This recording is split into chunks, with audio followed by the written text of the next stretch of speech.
Saudara sekalian, kita akan melanjutkan eksposisi Genesis. Mari kita berdoa. Bapa di dalam surga, kami bersyukur Engkau adalah Allah yang mengatasi segala langit dan Engkau adalah penguasa bumi.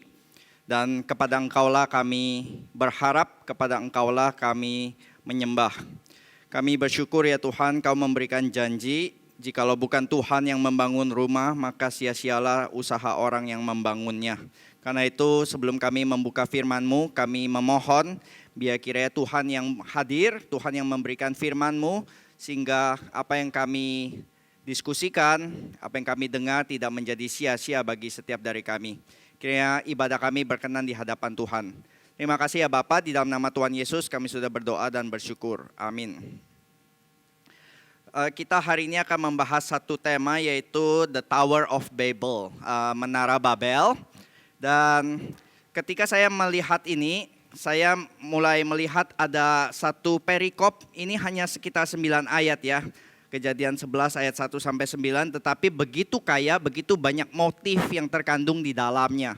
Karena itu saya akan kira-kira membahas ini di dalam 3 khotbah, yaitu menjadi trilogi nantinya. Karena saya melihat ini The City of God melawan The City of Man. City of God adalah salah satu karya yang ditulis oleh Agustinus gitu ya. Dan kira-kira perdebatan antara atau pertarungan antara kota Allah dengan kota manusia itu memang sudah ada di dalam Alkitab, yaitu di dalam kitab terakhir yaitu kitab Revelation. Itu dituliskan ada 2 metafora antara 2 kota, yaitu Babel sebagai kota manusia, kota kejahatan, melawan dengan Yerusalem atau Sion gitu ya, kota Allah.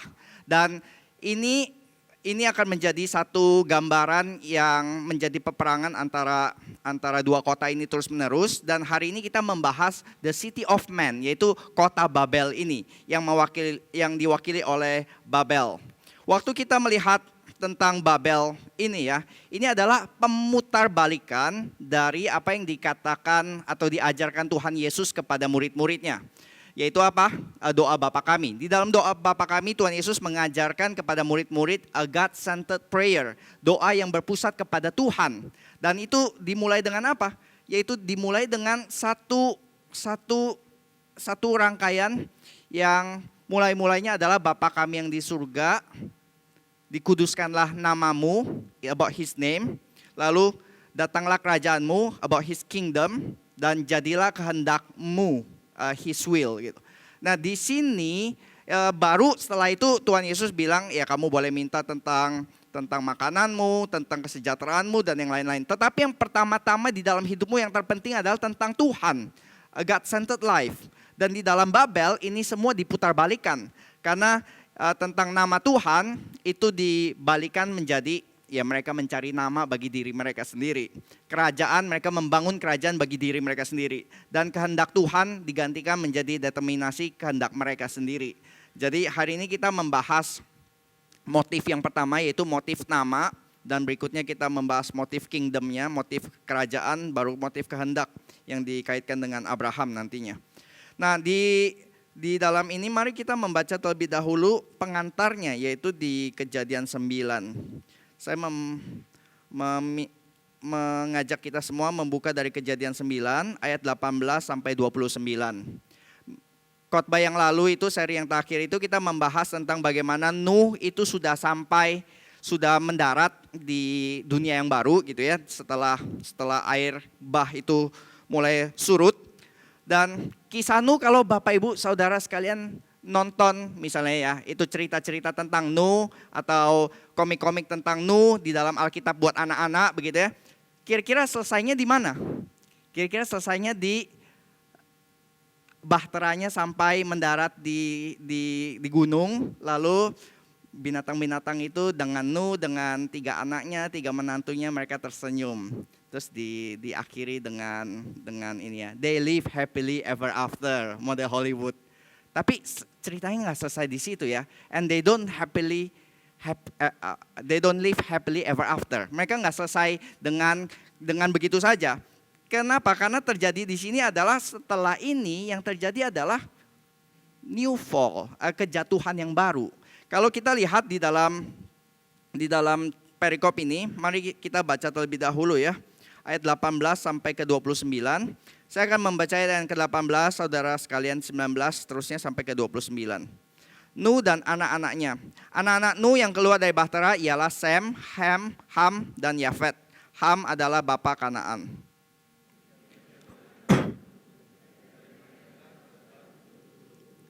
Nuh menjadi petani, dialah yang mula-mula membuat kebun anggur.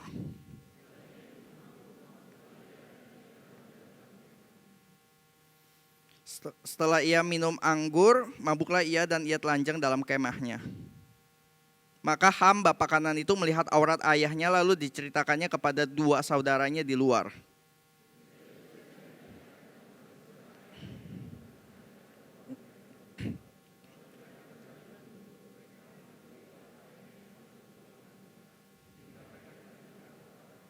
Setelah Nuh sadar dari mabuknya dan mendengar apa yang dilakukan anak bungsunya kepadanya,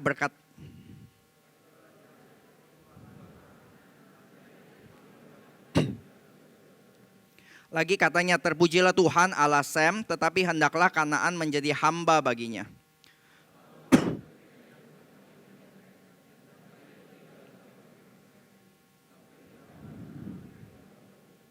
Nuh masih hidup 350 tahun sesudah air bah.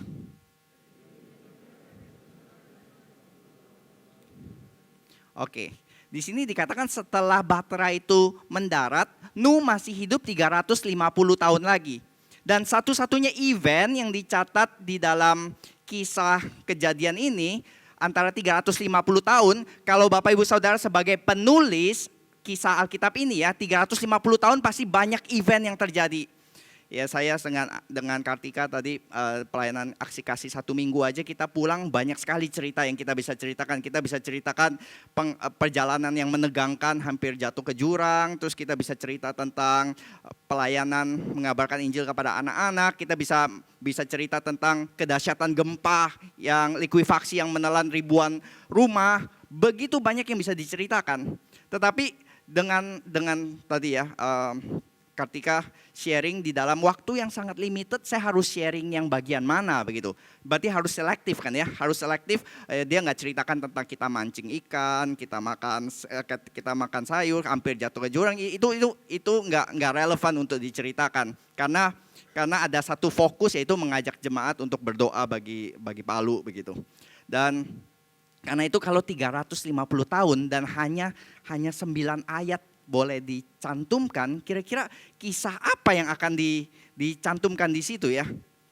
Kisah yang dicantumkan adalah kisah tentang Nuh mabuk, lalu anaknya Ham melihat, lalu ya cerita yang tadi kita baca ini. Kira-kira apa yang ingin disampaikan gitu? Kita harus mengerti bahwa penulis Alkitab itu sangat selektif di dalam memilih event apa yang ingin disampaikan. Karena ada satu tujuan tertentu yang ingin disampaikan di sini. Dan yang ingin disampaikan di sini adalah satu paralelisme antara kejadian yang awal, yaitu kisah tentang Adam dan Hawa gitu, dengan Nuh sebagai Adam berikutnya gitu, Adam yang baru. Jadi kalau kita lihat di sini ya, saya sudah siapkan satu PowerPoint, benar-benar ada satu paralelisme antara Nuh dengan Adam gitu. Yang pertama adalah mereka sama-sama profesinya sama gitu. Adam mengusahakan dan memelihara taman, Nuh menjadi petani, membuat kebun anggur. Hawa melihat, mulai poin jatuhnya itu dari Hawa melihat, Ham melihat. Adam dan Hawa jatuh memakan buah karena buah gitu. Lalu Nuh minum anggur dan mabuk. Mereka sama-sama telanjang.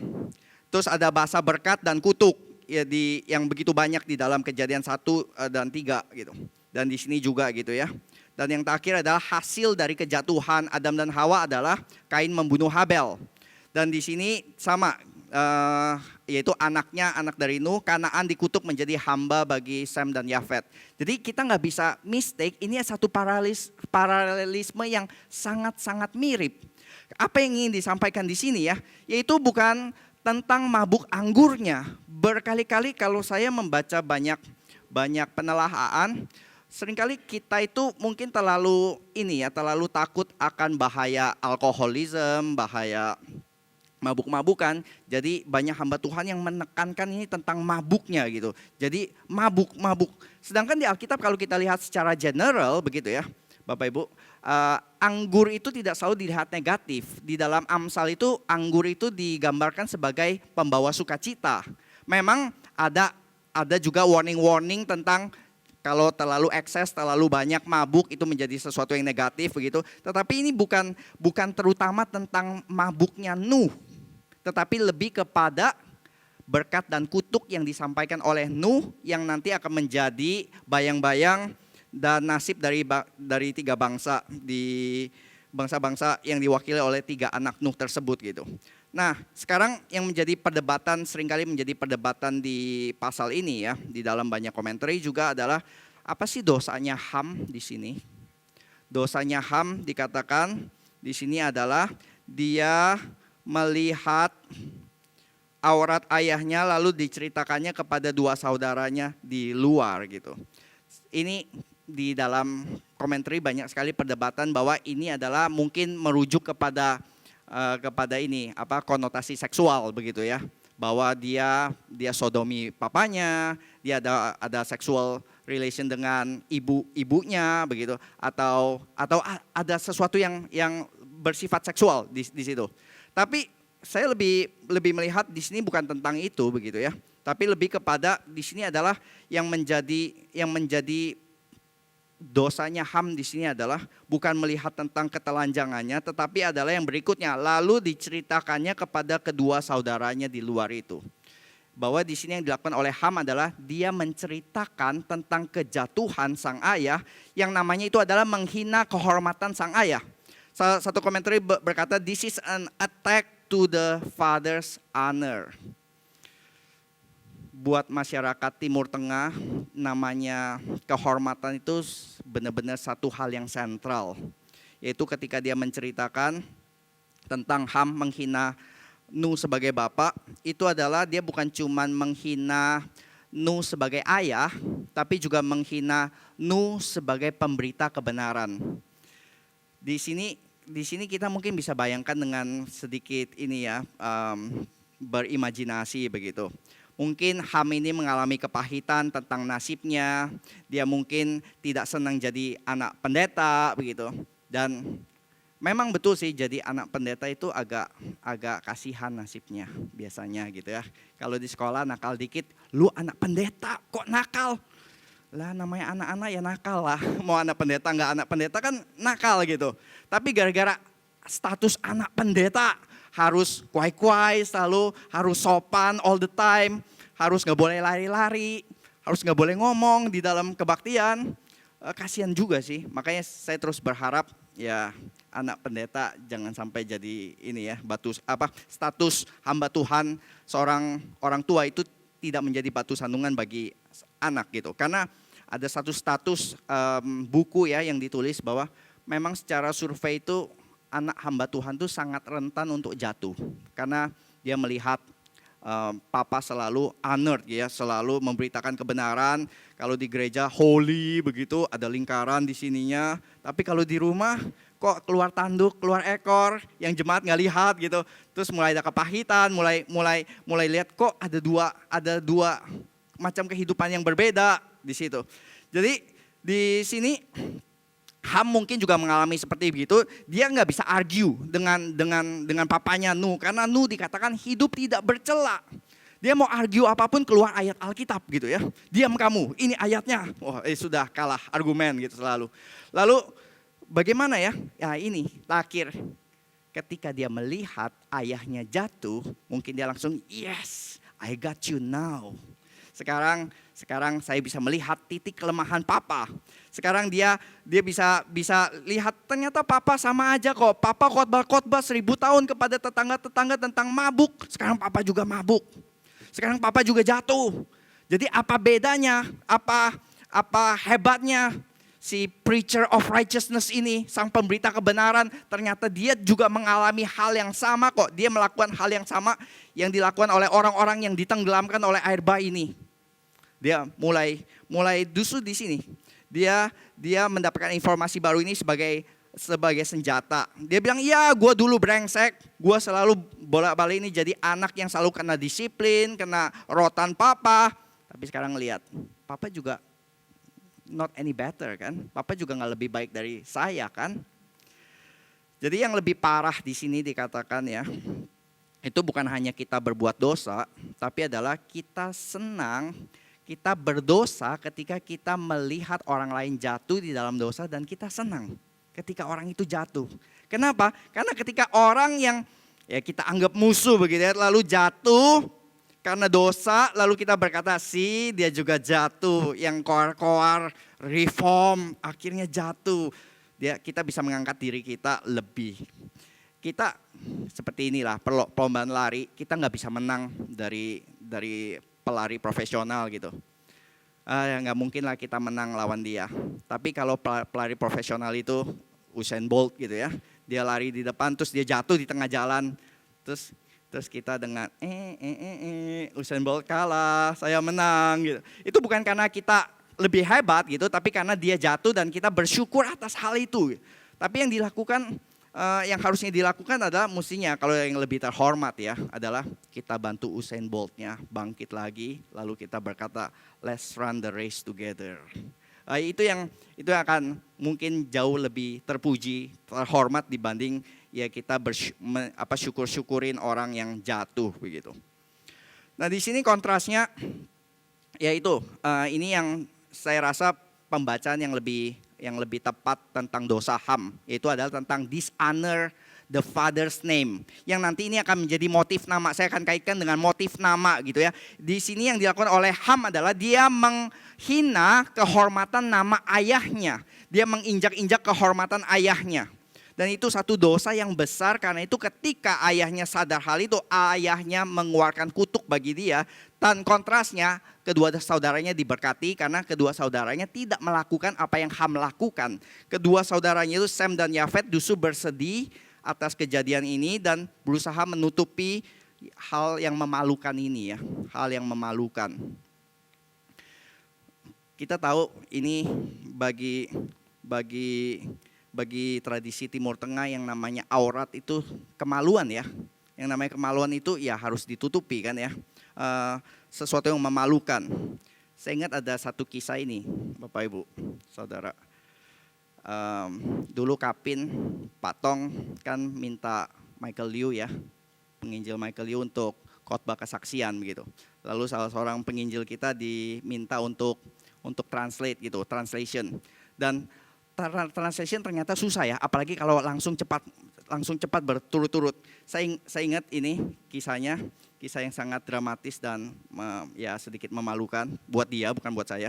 Yaitu adalah dia cerita begini kan ya, Michael Liu lagi khotbah dari Roma begitu. I'm not ashamed of the gospel. Saya tidak malu akan Injil. Gospel is the power of God. Injil adalah kekuatan Allah. Why we don't feel the power of God? Kenapa kita tidak merasakan kuasa daripada Allah? Shame is our enemy. Kemaluan adalah musuh kita. Terus Pak Tong langsung bilang, kemaluan? Rasa malu gitu ya, bukan kemaluan. Ya jadi di sini memang gak gampang dan ya memang event ini membawa hal rasa malu juga bagi dia.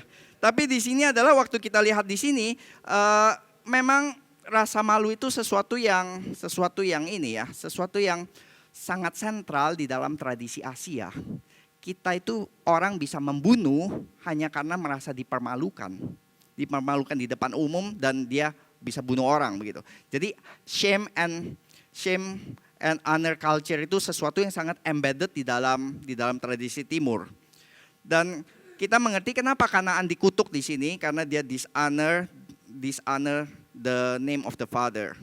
Dan di dalam Alkitab ini seringkali yang dikutuk itu memang orangnya, tetapi kenapa di sini yang dikutuk nanti di ayat yang ke-25, 26, 27 ya, itu langsung menjadi penekanannya itu bukan lagi Ham tetapi Kanaan. Kalau Bapak Ibu Saudara melihat di sini ya, terkutuklah Kanaan, ia menjadi hamba. Ayat 26, hendaklah Kanaan menjadi hamba. 27, hendaklah Kanaan menjadi hamba. Jadi ini tidak mungkin miss dari perhatian kita, ini menjadi penekanan sampai 3 kali gitu. Kenapa Kanaan dikutuk bukan Ham? Loh ini kan papanya yang bersalah. Ya di dalam Alkitab kita harus ngerti ada satu pola, yaitu adalah perbuatan-perbuatan anak itu seringkali menjadi indikasi dari karakter ayah. Jadi karakter ayah itu digambarkan dari ininya ya, atau dalam tradisi ini deh di Indonesia kita bilang buah tidak jauh dari pohonnya. Dan kenapa yang menjadi penekanan itu bukan Ham tetapi Kanaan? Karena Musa sedang menulis ini bagi bangsa Israel yang akan menghadapi bangsa Kanaan. Terutama ya karena Ham punya banyak anak gitu, tetapi yang akan menjadi musuh utamanya adalah Kanaan. Karena itu yang difokuskan itu lebih kepada Kanaannya. Dan Kanaan lawan Israel ini akan menjadi satu pattern yang terus-menerus muncul, yaitu nanti ketika Kanaan itu bukan cuma ngomong tentang bangsa Kanaan, tapi lebih kepada bangsa yang dishonor the name of God.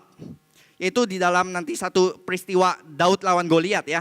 Daud lawan Goliat dikatakan ketika Goliat menantang bangsa Israel, dikatakan Daud marah dan Daud berkata, siapakah orang fasik ini, orang tidak bersunat ini yang menghina nama Tuhan Allah.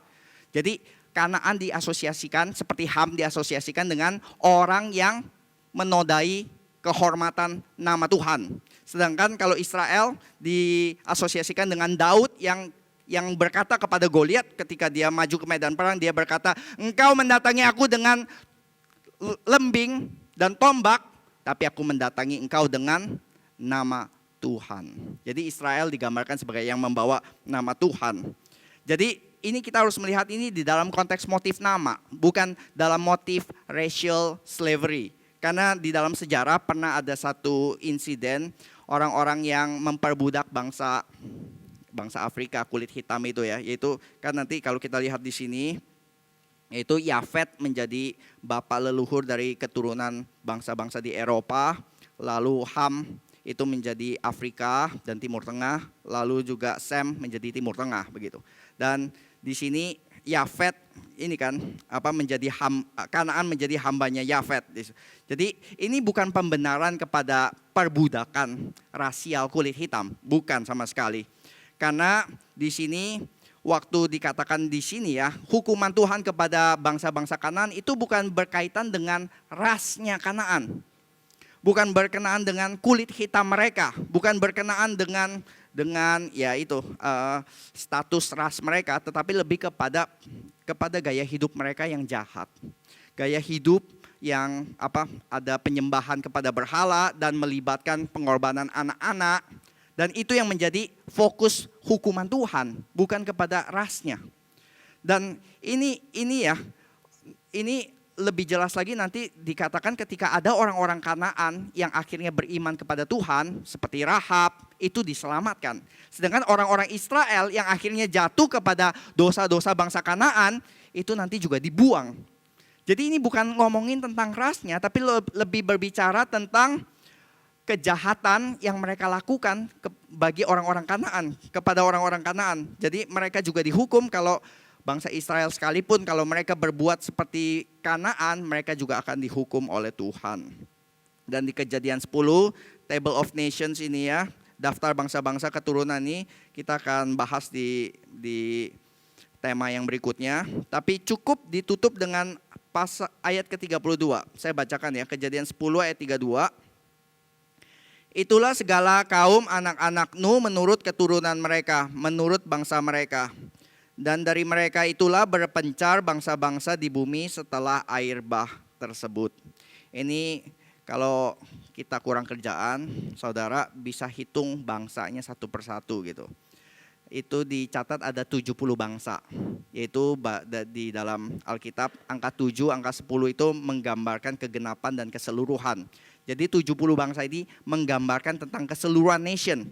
Yang nanti juga waktu bangsa Israel ke Mesir, itu menggambarkan keseluruhan bangsa Israel lagi di Mesir, itu ada 70 keturunan Yakub ada di Mesir, 70 ini ya. Dan ditutup dengan konklusi bahwa seluruh bangsa-bangsa di dunia ini adalah related karena mereka datang dari keturunan yang sama, tetapi mereka terpencar-pencar. Nah, pasal 11 yang sekarang kita akan masuk, yaitu tentang Menara Babel, itu adalah penjelasan kenapa bangsa-bangsa ini akhirnya terpencar-pencar. Yaitu adalah di 9 ya. 11 ayat 9 nanti. Tapi saya mengajak saudara sekalian kita membaca Kejadian 11 ayat 1 sampai ke 9. Mari kita membaca Kejadian 11 ayat 1 sampai 9 yang akan menjadi fokus pembahasan kita, yaitu Menara Babel. Saya membaca ayat yang pertama. Adapun seluruh bumi satu bahasanya dan satu logatnya.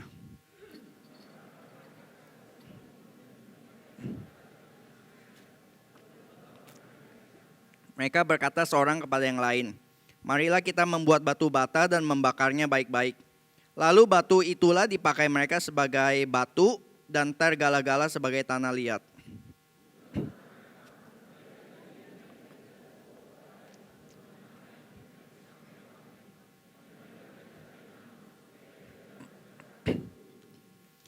Lalu turunlah Tuhan untuk melihat kota dan menara yang didirikan oleh anak-anak manusia itu.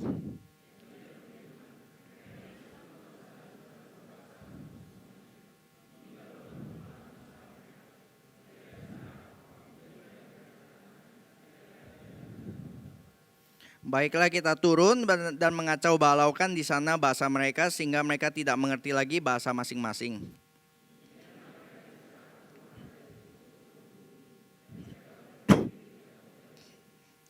Itulah sebabnya sampai sekarang nama kota itu disebut Babel, karena disitulah dikacau balaukan Tuhan bahasa seluruh bumi, dan dari situlah mereka diserahkan Tuhan ke seluruh bumi. Jadi di sini ya, kenapa ini Babel ini diselipkan di sini? Karena kita ingin dibawa oleh penulis Alkitab itu melihat bird's eye view. Itu tadi saya sudah lihat ada paralelnya ya antara Adam dengan Nuh. Kalau yang pertama tadi adalah kisah Adam diciptakan, Adam berdosa, Adam diusir ke timur dan exile gitu ya, diusir dari Taman Eden pergi ke timur. Dan di sini kita melihat pattern yang sama gitu. Nuh sudah di dalam creation yang baru, lalu Nuh jatuh ke dalam dosa. Nuh sekarang setelah kisah ini, kisah Nuh adalah exile ke Babel. Dan pattern yang sama ini ya tentang fall, lalu exile, creation, fall, exile ini terus-menerus akan muncul di dalam Alkitab. Tadi di dalam Adam, di dalam Nuh, nanti juga di dalam Israel. Ketika Israel jatuh ke dalam penyembahan berhala, dibuang oleh Tuhan, dibuang ke Babylon gitu. Dan akan terus muncul di dalam pattern Alkitab, pola-pola Alkitab ini. Jadi waktu kita melihat pergi di sebelah timur, di sini ayat kedua ya, itu menandakan arah perlawanan. Setiap kali timur muncul itu selalu berbicara tentang perlawanan kepada Tuhan, yaitu Adam berdosa diusir ke timur, Kain pergi ke timur. Di sini juga nanti Lot juga demikian. Jadi di sini apa sih yang menjadi perhatian bagi manusia? Apa yang manusia cari ketika manusia membangun kota Babel dan menaranya yang sampai ke langit itu? Ada 3 hal yang saya ingin sampaikan, yaitu adalah yang manusia cari, yang mereka cari, dan yang juga kita cari selama ini. Kita juga membangun Menara Babel kita. Yang pertama adalah komunitas, supaya kita jangan terserak, supaya kita menjadi satu. Yang kedua nanti itu adalah mendapatkan identitas, supaya kita mendapat nama. Dan yang ketiga adalah spiritualitas, membangun menara yang puncaknya sampai ke langit. 3 hal ini adalah yang manusia kejar, yang manusia bangun, yang berlawanan dengan kehendak Tuhan. Maksudnya kehendak Tuhan bukan berarti Tuhan nggak mau komunitas, tapi 3 hal ini disalahgunakan bukannya untuk memenuhi kehendak Tuhan, tapi justru untuk mencari kehendak diri manusia. Yang pertama adalah komunitas ya, supaya kita jangan terserak. Saudara, kita hidup di dalam zaman teknologi tinggi, di dalam media sosial di mana-mana begitu ya. Kita tahu kita tidak bisa hidup sendiri, kita rindu diterima, kita masuk ke dalam komunitas untuk mendapatkan penerimaan, dan kadang-kadang komunitas yang kita masuki juga berarti kita harus mengorbankan kebenaran. Di dalam zaman teknologi media sosial ini ya, kita gampang sekali seperti di sini ya, kita bisa punya ribuan friends atau bahkan puluhan ribu friends.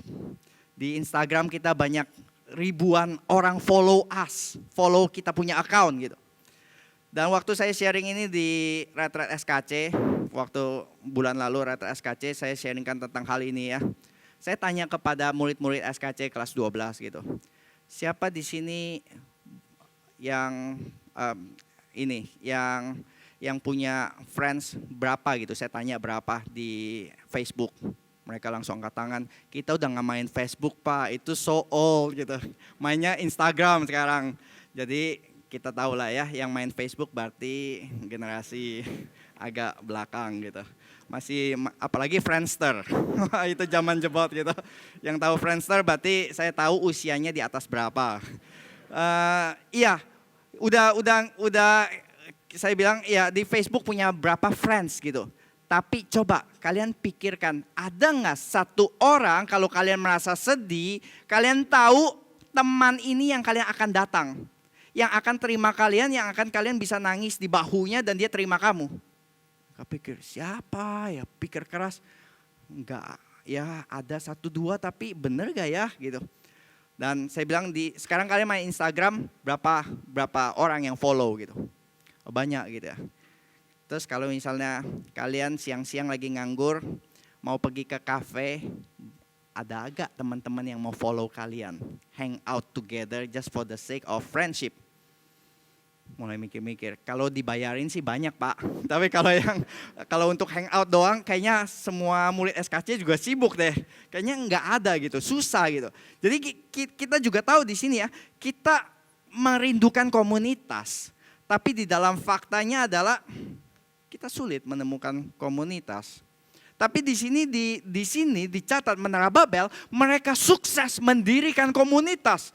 Mereka berhasil membangun kota di mana komunitas itu begitu erat, begitu bersatu ya, unity. They have community. Tapi Tuhan tidak senang. Kenapa? Karena mereka community itu bukan memuliakan Tuhan, tapi untuk self interest mereka. Jadi pertama-tama kita tahu di sini kita perlu komunitas. Pertanyaan pertama adalah komunitas untuk apa? Enggak selalu komunitas itu selalu positif. Komunitas yang at the end adalah menjadi end in itself, menjadi tujuan akhir, itu selalu problematik gitu. Tapi komunitas yang diperkenan oleh Tuhan adalah komunitas di mana orang-orang yang dipersatukan di dalam kehendak Tuhan bersama-sama. Komunitas yang dipersatukan dengan ya satu goal yang sama. Jadi kalau kita datang ke komunitas apapun itu ya, pemuda, kausore, gereja reform, kita merasa kita sudah mendapatkan komunitas. Dan banyak orang yang akhirnya kecewa karena di dalam komunitas itu seringkali penerimaan yang kita harapkan tidak terjadi. Kita tersinggung gitu. Kalau orang tersinggung, left group, left church gitu. Gereja tidak bisa memberikan penerimaan yang hanya Tuhan bisa berikan.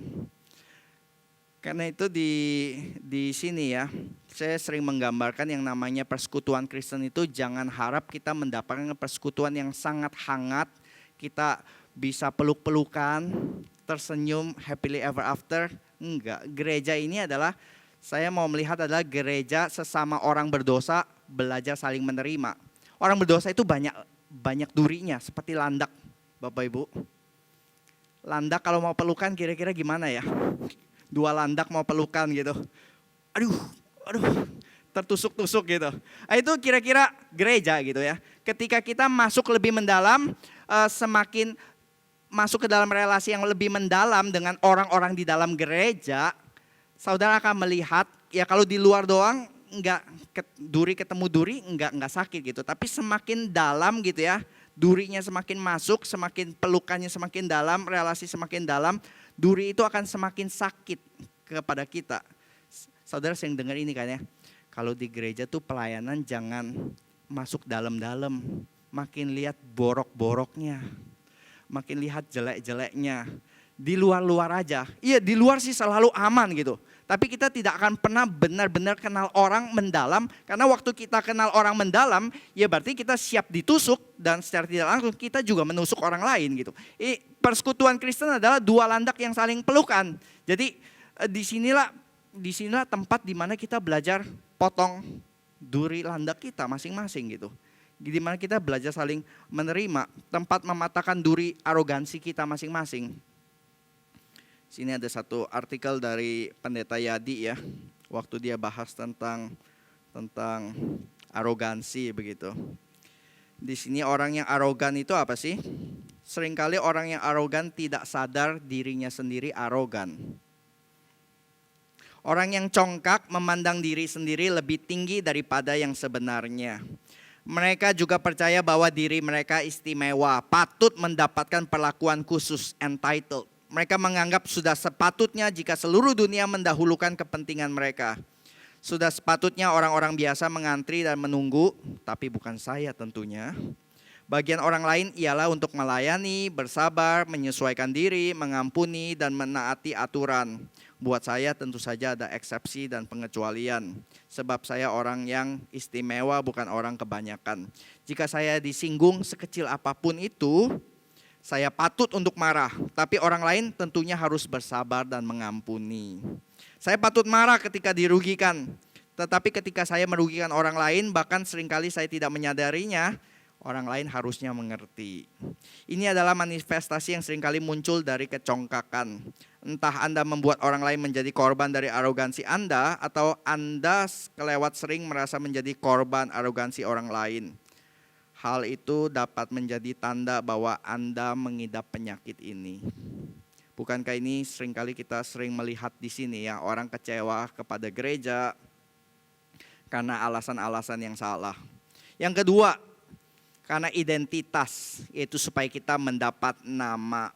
Ketika manusia sebagai the image of God, peta dan teladan Allah, membuang Allah, maka mereka image of God harus mendapatkan image-nya dari orang lain atau dari tempat lain, dari identitas yang lain. Karena identitas mereka sebagai image of God, ketika mereka buang Tuhan, berarti mereka harus mencari identitas mereka di tempat-tempat yang lain. Dan biasanya caranya adalah cari komunitas yang memberikan identitas tersebut. Di sini saya kasih 2 gambaran, yaitu adalah Lamborghini Owner Club. Wah, kita berharap ya, coba saya ada di dalam gambar itu. Atau yang kedua, Harley Davidson Club gitu. Wah, kalau bisa masuk punya itu identitas orang pria macho, pria kekar, pria gagah yang digambarkan dengan image-nya Harley Davidson itu, kita ikut kecipratan gitu. Kita kurus kering, kita ini tapi asal punya Harley langsung jadi gagah, langsung jadi macho. Saya rasa di sini mungkin sedikit yang punya Harley ya, yang jadi anggota Harley Davidson Club. Di sini lebih banyak ini, Harley Tambunan Fans Club. Iya, di sini kok komunitas itu saya lihat kenapa ya kita mau mendapatkan identitas tuh dari barang gitu, dari mobil, dari motor. Sekarang kalau nggak punya Lamborghini, saya sering lihat di jalanan gitu ya, ada yang ini White Car Community Club. Cuman bukan yang nggak bisa punya Lamborghini, yang penting saya punya mobil putih. Itu yang mengikat kita. Dan saya rasa saya belum ketemu ini loh, Avanza Community Club. Karena Avanza nggak perlu parade, nggak perlu pawai. Cukup bawa Avanza saudara ke jalanan, itu langsung pawai besar. Mobil 1 juta umat, Avanza ada di semua jalan gitu. Nggak perlu komunitas di situ. Dan di sini itu godaan yang seringkali datang kepada kita. Kita mencari identitas itu di luar diri kita. Itu adalah apa yang bisa menyemat gitu. Kemarin saya ngobrol-ngobrol dengan beberapa rekan hamba Tuhan yang baru pulang dari Belanda ya. Vikaris Yakub, Vikaris Ivan. Terus biasa jemaat mulai goco-goco, Pak Heru enggak ke Belanda juga ambil PhD? Enggak lah, nanti aja gitu. Loh nanti enggak ada PhD-nya loh, kalah loh. Ini loh, ketinggalan loh. Emangnya kita lomba-lombaan ya? Maksudnya kalau ke Belanda itu menang, yang stay di KU sore, yang di Jakarta itu yang kalah begitu. Loh emang kita ayam jago gitu mesti diadu-aduin begini. Dan saya nggak kebal, maksudnya saya nggak kebal dari godaan bahwa itu nanti ya Vic Herulen, PhD. Wah, kayak ada satu identitas baru gitu. Tapi waktu saya lihat gaya hidup mereka di Belanda, Vikaris Yakub cerita, gimana di situ Kup, ya di sini kita terlalu sibuk, nggak sempat belajar, nggak sempat research dan yang lain-lain, selalu khotbah terus. Kalau di situ surga di situ dari pagi sampai malam kita bisa tenang di rumah, di library, belajar, research dari pagi sampai malam, nggak ada yang ganggu apapun gitu. Benar-benar fokus dari pagi sampai malam hanya kita dengan buku. Benar-benar seperti surga. Saya dalam hati seperti neraka kok ya, gitu ya. Lain gitu, surganya dia sama surganya saya agak lain gitu kayaknya. Waktu saya bilang gitu, demi PhD di belakang, saya harus endure neraka begitu buat ini ya. Saya lagi pikir-pikir, saya kalau mau ambil PhD begitu ya, itu untuk apa? Apakah untuk identitas saya atau memang ada kebutuhan dari jemaat, kebutuhan dari gerakan yang lebih besar dari saya yang saya harus ikut gitu. Kalau saya cuma ambil hanya sekedar diadu-adu, hanya sekedar supaya dapat saya ini, apa bedanya dengan orang-orang yang mendapatkan identitas dari Lamborghini, dari Harley Davidson, cuma ini lebih mulia lah. PhD dari Appledore University begitu. Tapi intinya sama begitu. Identitas ya. Jadi kita itu punya kerinduan mendalam untuk feel belong di dalam satu community, diterima di dalam satu community. Yang kedua, kita juga punya satu kerinduan mendambakan untuk dikenal identitas kita. Yang ketiga adalah yang lebih mendalam lagi, yang lebih besar adalah kita punya kerinduan akan yang ilahi. Tidak ada yang mengikat komunitas yang lebih kuat dari sesuatu yang ilahi, sesuatu yang divine. Yang mengikat komunitas karena persamaan properti, begitu, karena ekonomi, karena faktor sosial, nggak akan sekuat dengan yang diikat oleh hal-hal yang bersifat divine, yang bersifat ilahi, transenden. Karena itu sesuatu yang paling bisa mengikat, paling kuat adalah visi, misi transenden yang lebih besar dari komunitas itu sendiri. Jadi yang paling kuat yang bisa mengikat semua itu adalah hal yang lebih besar dari diri, yang lebih besar dari komunitas tersebut, yang bersifat transenden di atas. Dan orang-orang di Babel ini tahu begitu. Karena itu tidak cukup cuman jangan berserak, kumpulkan ini, dapatkan identitas, cari nama. Tapi caranya apa? Dengan bangun menara yang sampai ke langit. Babel, dalam bahasa Mesopotamia itu artinya gerbang surga. Bapak Ibu, Saudara, kalau kita tahu ya kenapa orang membangun menara Babel, karena ini di ayat 1 dijelaskan mereka menjumpai tanah datar di tanah Sinear. Kalau di dalam Alkitab yang namanya gunung itu ya, atau tradisi Timur Tengah begitu ya, yang namanya gunung seringkali itu dikaitkan dengan yang bersifat sakral dan ilahi. Gunung itu erat kaitannya dengan hal-hal yang sakral ya. Seperti di Indonesia ini kita kalau cari hal-hal sakral itu ke Gunung Kawi, Gunung Kidul. Gunung-gunung itu tempat paling dekat titik temu surga dan bumi begitu. Nah kalau di tanah datar gimana? Kalau nggak ada tanah datar, nggak ada gunung begitu. Caranya adalah bikin gunung buatan, man-made mountain. Yaitu di Mesir dan di Babylon itu tanah datar, tidak ada gunung-gunung. Sedangkan di Kanaan, yaitu di Israel, itu banyak gunung, ya gunung-gunung ya gitu, Bukit Sion dan yang lain-lain. Makanya pemazmur seringkali berseru kepada Tuhan, dari manakah pertolonganku datang? Dari gunung-gunung. Jadi gunung itu yang memberikan pertolongan. Dan Tuhan memberikan hukumnya ketemu dengan manusia itu di Gunung Sinai. Dan di sini kalau tanah datar seperti ini, yaitu caranya adalah bikin gunung buatan. Makanya di Mesir mereka bangun piramid gitu sebagai gunung buatan mereka. Dan di Babylon di tanah Sinar ini yang mereka bangun adalah bentuknya bukan seperti piramid segitiga begitu, tetapi lebih bersifat zigurat gini ya. Ada gambaran di sini kan ya, ziguratnya boleh ditampilkan. Zigurat ini kotak gitu. Dan mereka membangunnya dengan bata begitu. Ini salah satu teknologi yang mereka ciptakan. Dulu mereka bangun selalu dengan batu dan batu-batu ditumpuk-tumpuk dipakai ter. Sekarang mereka bisa bangun nggak usah cari batu. Mereka bikin dari tanah dikeringkan. menjadi batu bata begitu. Dan di dalam arkeologi dicatat ya, orang-orang yang ditemukan ini cara raja ini benar-benar namanya itu muncul di dalam setiap ini, di setiap bata yang mereka bikin di stempel ada nama rajanya, nama kaisarnya gitu. Jadi bayangkan seluruh ini itu ada stempel nama-namanya, benar-benar mencari nama gitu. Setiap nama, setiap batu batanya itu ada nama raja. Jadi di sini zigurat ini dikaitkan dengan tangga penghubung surga dan dunia. Di paling atas itu adalah tempat di mana mereka berharap Tuhan Allah itu turun menjumpai mereka. Titik temu ketemu di tengah begitu. Mereka manusia naik dan Allah ilahnya turun dan ada tangga penghubung surga dan dunia.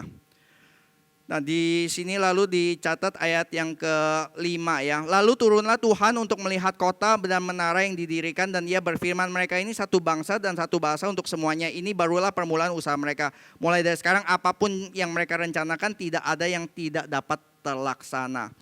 Kadang-kadang orang bacanya, loh kok Tuhan takut ya? Tuhan gak mungkin takut di sini.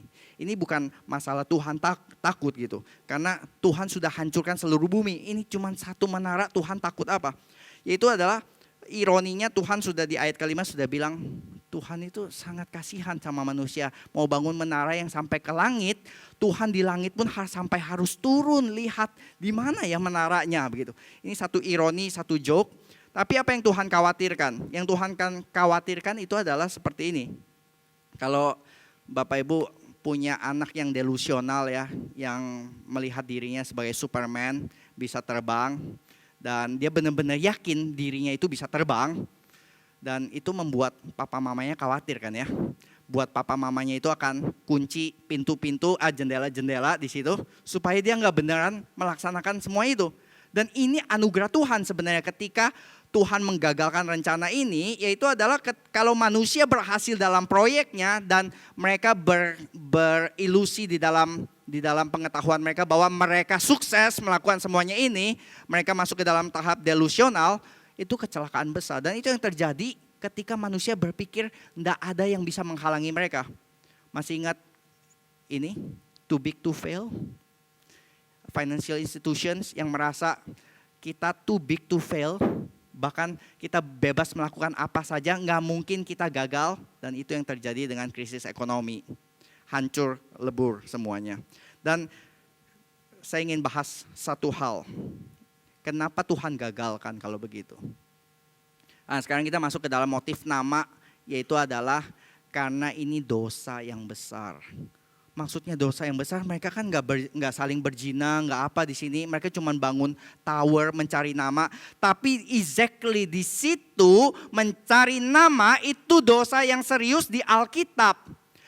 Kita ini sudah terilusi oleh zaman modern, oleh what is it in the name? Apalah arti sebuah nama? Seringkali kita meremehkan nama gitu ya. Nama apapun oke. Enggak, di dalam Alkitab nama itu mencerminkan orangnya. Nama itu important, bahwa di dalam dunia bisnis, di dalam dunia sehari-hari kita juga melihat nama itu important kok. Kita ada hukum apa? Copyright kan? Melindungi merek gitu. Kita ada hukum pemalsuan, forgery law. Kita ada slander law, penistaan nama baik gitu. Dan kita tahu bahwa apa sih aset terbesar dari Apple? Produknya, gedungnya, mereknya. Saya search ya, Apple itu nilainya 154 billion US dollar. Google 82, Microsoft 75, Coke 58 billion dollar. Bagaimana cara kita mau hancur? Cukup kutip nama salah satu dari mereka ini, lalu kita bikin KW-nya dan kita disu sampai bangkrut oleh mereka. Karena mereka sangat melindungi nama mereka. Dan ini ada satu ini ya, seorang penulis komentator yang komentarnya semua dicabut dan dia diketemukan bahwa dia plagiarism. Bukan, saya nggak tahu dia sengaja atau enggak, tapi banyak ide-idenya yang di dalam komentarnya itu ternyata tidak ada kutipan. Sebenarnya itu kutipan dari komentator yang lain, yaitu Kostenberger ya. Dia banyak kutip dari D.A. Carson, dan tapi nggak ada ininya. Komentarnya itu akhirnya ditarik dari peredaran. Plagiarism. Kenapa? Karena kenapa harus ada footnote-nya kepada author aslinya? Karena kalau enggak, kamu akan dianggap sebagai the author. Kalau saya punya satu teori dan saudara tiba-tiba kutip teori saya dan mempublishnya sebagai milik saudara, maka saya berhak mensu saudara karena itu adalah my original. Tapi saudara menganggap itu sebagai your original. Itu yang namanya ini kan plagiarism gitu. Saya the author, tapi orang lain menganggap dirinya sebagai author. Authority saya digerus karena ada orang lain yang mencap sebagai dirinya, sebagai ini pemilik merek tersebut begitu. Jadi di sini waktu dia mendirikan Menara Babel, ini adalah orang-orang Babel sedang menggerus otoritas Tuhan. Jadi ini mencari nama Tuhan itu nama yang serius. Di dalam tadi saya sudah kutip contoh-contoh di dalam dunia sekitar ini, bahkan di dalam Alkitab itu lebih serius lagi. Imamat 24 itu mencatat seorang penghujat nama Tuhan dihukum mati saat itu juga. Dan beberapa hukuman mati itu yang dicatat di dalam Alkitab adalah false prophecy dan false oath. Itu apa? Nubuatan palsu, nabi palsu ketika dia berani bernubuat atas nama Tuhan padahal dia tidak diutus oleh Tuhan, hukumannya adalah mati. Lo kan cuma sekedar kutip nama Tuhan. Enggak, buat Tuhan itu serius. Karena nama Tuhan itu lebih daripada tadi ya ribuan billion dollar. Ketika kita berani mencatut nama Tuhan, hukumannya di dalam Alkitab adalah serius. Jadi sekarang kita mau membahas kenapa Menara Babel itu manusia itu serius sekali dihukum oleh Tuhan. Karena sebenarnya yang mereka cari adalah kasihan mereka. Mereka dihukum besar oleh Tuhan, mereka tidak mendapatkan yang mereka cari. Tapi orang Israel dan kita semua mendapatkan yang mereka cari. Karena apa sih yang mereka cari? Yang mereka cari adalah Yesus Kristus. Karena kalau mereka mendirikan Menara Babel, mereka mencari ini titik temu antara langit dan bumi. Satu-satunya titik temu antara surga dan dunia adalah Kristus. Saya ajak kita semua membuka dari Kejadian 28. Kejadian 28. Ini ketika Yakub tidur mimpi di Betel ya. Saya bacakan di sini ya, ayat 16 gitu. Ayat 12 dulu. Maka bermimpilah ia, di bumi ada didirikan sebuah tangga yang ujungnya sampai ke langit. Dan tampaklah malaikat-malaikat Allah turun naik di tangga itu. Ayat 16, ketika Yakub bangun dari tidurnya berkatalah ia, sesungguhnya Tuhan ada di tempat ini dan aku tidak mengetahuinya. Ia takut dan berkata, alangkah dahsyatnya tempat ini tidak lain dari rumah Allah, pintu gerbang surga, the gate of heaven, atau yaitu Babel dalam bahasa aslinya artinya the gate of heaven. Di sini. Dan ini nanti digenapi di dalam diri Kristus. Mari kita buka dari Yohanes 1 ayat 51. Yohanes 1 ayat 51. Lalu kata Yesus kepadanya, aku berkata kepadamu, sesungguhnya engkau akan melihat langit terbuka dan malaikat-malaikat Allah turun naik kepada anak manusia. Yesus sedang berkata, kamu tahu apa itu tangga yang menghubungkan malaikat bisa naik turun dan surga? That's me. Itulah Kristus, tangga yang menghubungkan langit dan bumi, yang menghubungkan surga dan dunia. Dialah anak tangga tersebut. Dialah satu-satu yang bisa memulihkan relasi manusia yang terputus tersebut karena dosa, dan dia yang memulihkan tersebut. Dan karena itu hanya Kristus yang bisa memberikan nama. Ketika manusia sibuk mencari nama, Kristus berkata, kamu akan mendapatkan nama di dalam Kristus. Filipi 2 ya, itu bukan dengan cara kamu naik ke langit. Caranya kamu mau ingin mendapatkan nama adalah seperti Kristus yang dicatat di dalam Filipi 2. Saya bacakan ya ayat ke-8. Dan dalam keadaan sebagai manusia ia telah merendahkan dirinya dan taat sampai mati, bahkan sampai mati di kayu salib. Itulah sebabnya Allah sangat meninggikan dia dan mengaruniakan kepadanya nama di atas segala nama. supaya di dalam nama Yesus bertekuk lutut segala yang ada di langit dan yang ada di atas bumi dan yang ada di bawah bumi. Jadi buat orang Kristen, kita tidak perlu sibuk mencari signifikansi diri dengan beli Harley Davidson demi supaya gengsi, supaya mendapatkan titel-titel di belakang, supaya image kita terangkat. Tuhan sudah memberikan image-nya kepada kita. Dan apa sih? Ya nama Kristus ini adalah kebanggaan kita. Nama Kristus ini adalah jaminan kita. Ketika satu saat kita di akhir zaman, kita akan dilabel oleh Tuhan gitu ya. Yaitu mereka mempunyai nama Tuhan di atas dahi mereka. Nama mereka bukan hanya tercatat di kitab kehidupan, tapi nama Tuhan tercatat di dalam dahi kita. Dan nama Tuhan seharusnya yang terakhir menjadi motivasi melakukan apapun juga. Saya bacakan dari Kolose 3 ayat 17. Apapun yang engkau lakukan, lakukanlah semuanya itu di dalam nama Tuhan Yesus. Saya akan tutup dengan satu ilustrasi, mungkin sebagian pernah mendengarnya, tapi saya nggak ketemu ilustrasi yang lebih baik lagi. Gitu. Di dalam hidup saudara ya, ketika kita sibuk di dalam segala pekerjaan, dalam segala yang kita kejar, segala usaha kita mencari signifikansi diri begitu.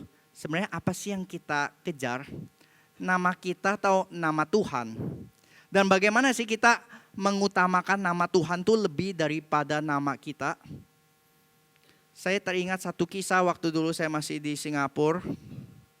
Saya kerja part-time waktu liburan di hotel jadi waiter begitu, karena teman-teman yang lain pulang ke Indonesia, mereka bisa beli tiket pulang, saya harus kerja untuk menghidupi biaya kuliah di situ. Jadi kita itu kerja di hotel itu ya bayarannya sangat minim lah ya, satu jam $6 begitu, 1 jam $6, dan kita suka mendengar ini kan ya, you pay peanut you get monkey gitu. Dan kita udah terkenal gitu. You pay peanut, you get monkey. Jadi ya kita semua ya males-malesan lah gitu. Waiter kalau lagi nggak terlalu sibuk, kita sebagian mereka yang ngerokok, mereka ke pinggir ngerokok sampai nanti ada manajer datang cari-cari, ayo sekarang kerja, ini banyak tugas, ini dan itu. Ayo mulai kerja lagi. Terus kalau udah selesai, bukannya cari manajer, cari kerjaan yang baru, tapi mulai ke pinggir lagi, ngumpet-ngumpet lagi, terus dicari-cari lagi sama manajer untuk dapat kerjaan yang baru lagi begitu. Jadi kucing-kucingan selalu, ya, atau lebih tepatnya bukan kucing-kucingan ya, monyet dengan manajernya gitu. Monyet-monyet dicari sama manajernya, suruh kerja lagi, karena sudah dibayar oleh pinat-pinat tersebut. Lalu saya sangat terkesan dengan ini, direkturnya gitu.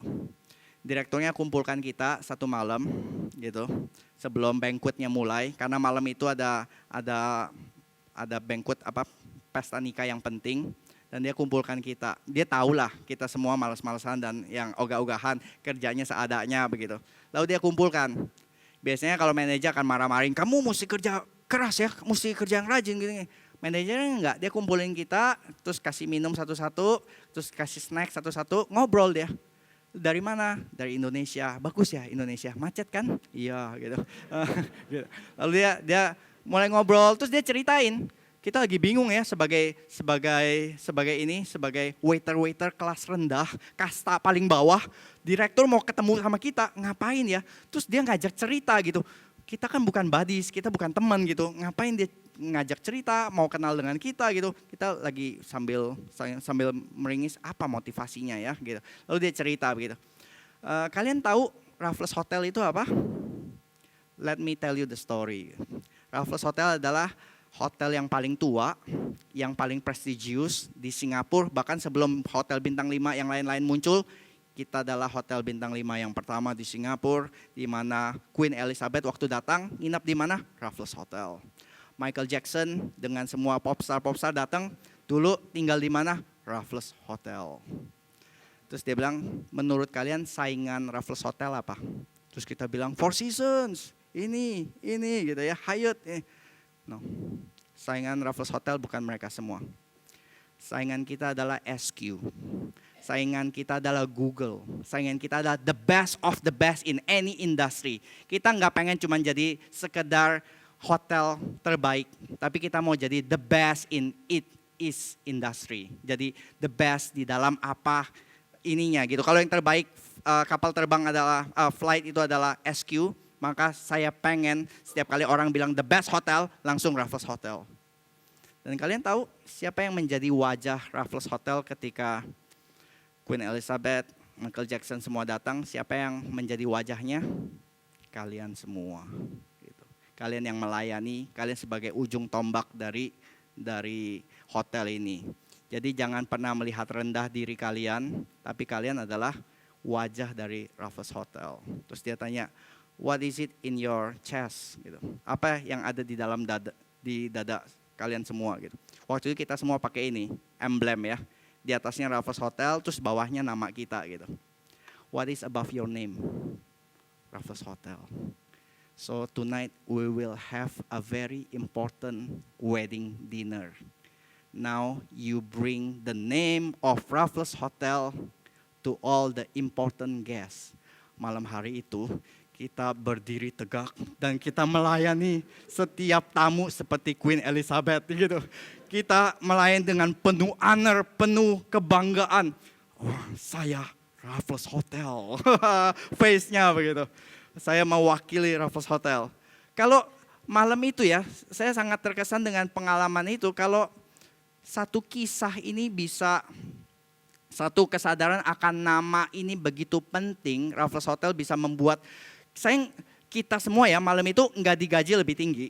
Kita nggak ditawarin gaji lebih tinggi, kita nggak diancam dengan hukum yang lebih berat. Tapi kita semua benar-benar melakukan the best, kita sampai lembur-lembur, is okay. Karena satu, karena kita tahu kita represent siapa saat itu. Kita dibawa kepada kesadaran yang lebih penting, yang lebih atas, di atas nama kita ada nama yang lebih besar dan kita sedang represent nama tersebut. Jadi bagi saya ketika kita lihat di sini ya, bagi kita orang-orang Kristen ketika bagaimana kita membawa nama Kristus di dalam pekerjaan kita, di dalam family kita. Itu bukan cuma dengan bangun, buka company lalu bikin nama kemuliaan Tuhan, private limited, bukan gitu, bukan cuma Kristus Yesus pemenang, perusahaan Yesus, bukan. Tapi kayaknya Alkitab membawa ini ya, memberikan satu prinsip, yaitu adalah ketika kita,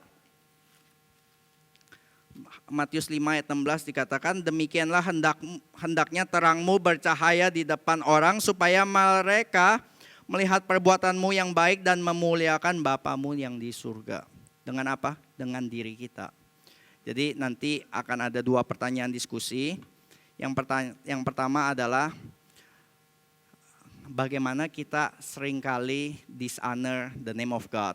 Ya, seringkali kita itu yang pertanyaan pertama. Yang kedua adalah bagaimana sih kita itu nama Tuhan ditinggikan di dalam aspek hidup, di dalam tempat di mana Tuhan tempatkan kita gitu. Di dalam posisi yang Tuhan tempatkan kita gitu. Bagaimana nama Tuhan ditinggikan di dalam tempat di mana kita sedang ditempatkan Tuhan. Itu yang boleh menjadi bahan perenungan kita nanti di dalam diskusi ya. Mari kita berdoa. Bapa di dalam surga, kami bersyukur untuk nama Tuhan yang boleh menjadi identitas kami semua ya Tuhan. Sehingga kami tidak perlu galau, kami tidak perlu risau mendapatkannya di dalam tempat-tempat yang lain yang fana ya Tuhan. Yang mungkin akan terhapus oleh waktu, terhapus oleh dunia. Tapi kami boleh mendapatkan fondasi yang kekal, nama yang kekal, yang memberikan kepuasan yang lebih mendalam. Dan biarlah kiranya hidup kami boleh dipakai oleh Tuhan, boleh memancarkan nama Tuhan, boleh memuliakan nama Tuhan dimanapun Tuhan tempatkan kami. Kami mungkin bingung ya Tuhan bagaimana nanti di dalam pekerjaan kami bisa memuliakan nama Tuhan, di dalam keluarga kami, di dalam hal-hal yang lain. Tapi kami boleh mulai sadar, semuanya itu nothing ya Tuhan yang kami kejar, kecuali kami berkait dengan kemuliaan nama-Mu. Kiranya Tuhan pimpin setiap dari kami. Di dalam nama Tuhan Yesus kami berdoa dan bersyukur. Amin.